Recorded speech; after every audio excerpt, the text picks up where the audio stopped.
IVF చికిత్సలో 25% భారీ discount, free doctor consultation, free ultrasound scan, logo launch, Andro max advanced male infertility centre ను కూడా ప్రారంభించారు. YSR Congress party అధినేత జగన్మోహన్ రెడ్డి ఈ రోజు బెంగళూరు నుంచి విజయవాడ రాబోతున్నారు.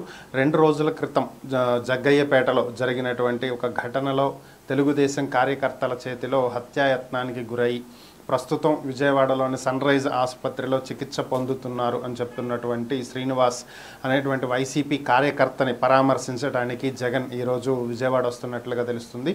ఆయన ఈరోజు సాయంత్రానికి గన్నవరం ఎయిర్పోర్ట్కి చేరుకుని అక్కడి నుంచి నేరుగా సన్ రైజ్ హాస్పిటల్కి వెళ్ళి వైసీపీ కార్యకర్త శ్రీనివాస్ని పరామర్శిస్తారు. ఆయన కుటుంబానికి పార్టీ అండగా ఉంటుందని ధైర్యం చెప్తారని చెప్పి పార్టీ వర్గాలు తెలియజేశాయి. అక్కడి నుంచి ఆయన నేరుగా తాడేపల్లి వెళ్ళిపోతారు. రేపు ఎల్లుండి అంటే బుధవారం గురువారం ఆయన పార్టీ కార్యకర్తలకు పార్టీ నాయకులకు అందుబాటులో ఉంటారు. అయితే కేవలం విశాఖపట్నం విజయనగరం జిల్లాలకు చెందినటువంటి కార్యకర్తలకు మాత్రమే అందుబాటులో ఉంటారని, మిగిలినటువంటి ప్రాంతాలకు చెందినటువంటి కార్యకర్తలు కానీ పార్టీ నాయకులు కానీ ఎవరూ కూడా జగన్ని కలవకూడదని, జగన్మోహన్ రెడ్డిని కలవటానికి రావద్దు అని చెప్పి వైఎస్ఆర్ కాంగ్రెస్ పార్టీ కేంద్ర కార్యాలయం ఒక ప్రకటన విడుదల చేసింది.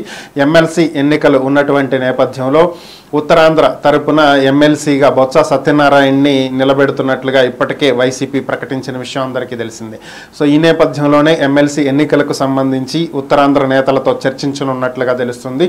ఇందులో భాగంగానే ఈ 2 రోజులు ఉత్తరాంధ్ర నేతలతో మాత్రమే మాట్లాడతారని, వారికి మాత్రమే అందుబాటులో ఉంటారని, మిగిలినటువంటి వారు ఎవరూ కూడా వచ్చేటువంటి ప్రయత్నం కానీ కలిసేటువంటి ప్రయత్నం కానీ చెయ్యవద్దని చెప్పి తెలియజేశారు.